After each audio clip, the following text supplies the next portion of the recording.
If you already use rubrics in your course, you can easily attach student learning outcomes to them. Start by navigating to Rubrics on the Canvas navigation menu. Click on a rubric that you want to attach a student learning outcome to, and then edit the rubric.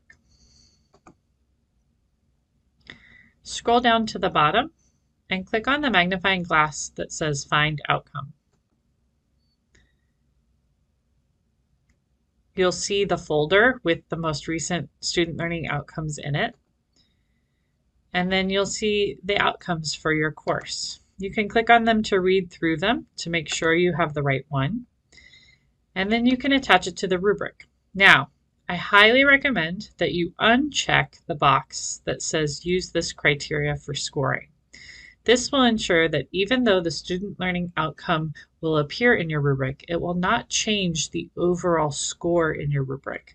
So for example, I like to have rubrics that are all worth 10 points. Maybe you have 100-point rubrics. You don't want to mess it up by adding in a different scale for your student learning outcome. So if you uncheck that box, the student learning outcome will appear, but not impact the student's score.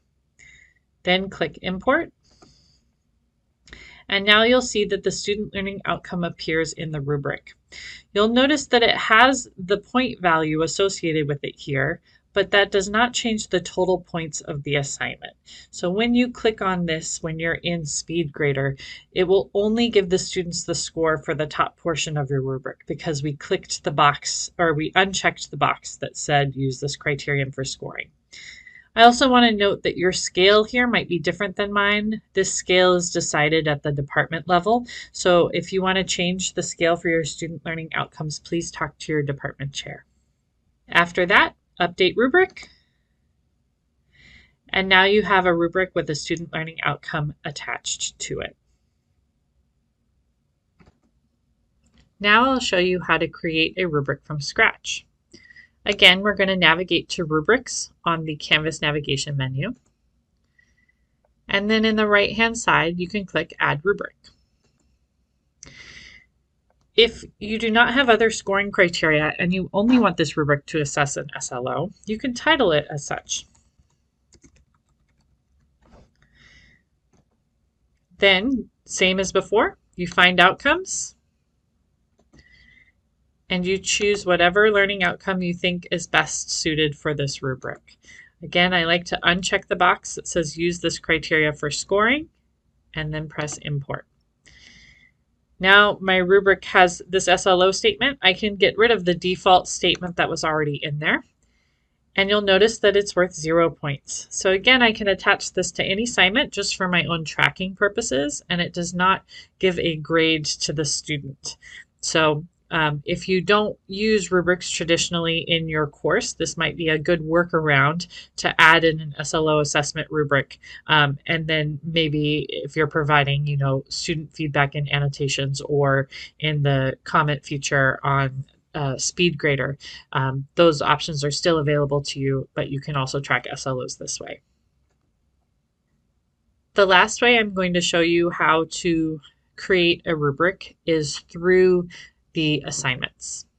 To do this, you're going to navigate to Assignments in the Canvas navigation panel, and then locate an assignment that has a paper and pencil notation next to it. We don't want to locate a rocket ship because that indicates that something is a quiz, and the process is a little bit different for that. So find any assignment that has a paper and pencil marker to it. After you've selected an assignment, you'll scroll all the way to the bottom of the assignment, and you'll see a button with a plus sign that says rubric. Here's where you can attach a rubric you've already made or create a rubric from scratch. Click on the button to add a rubric. If you want to find one you've already made, you'll just click on this magnifying glass and find rubric, and it will bring up a list of rubrics that already exist in your course. Or you can create one from scratch. So again, maybe I want to make an SLO rubric only, and I want to delete all of this and add in my outcome statement. The process is the same. Again, I might want to uncheck the box for use this criteria for scoring, import, and then from there you can create the rubric. And that's it. Now when you're going through this assignment in SpeedGrader, you can indicate how the student is doing on the SLO, and Canvas will record that data for you. I want to remind you again that the scale that you see here, these ratings, are customizable at the department level. So if you're unhappy with the scale that you're seeing in your SLO rubrics, please contact your department chair.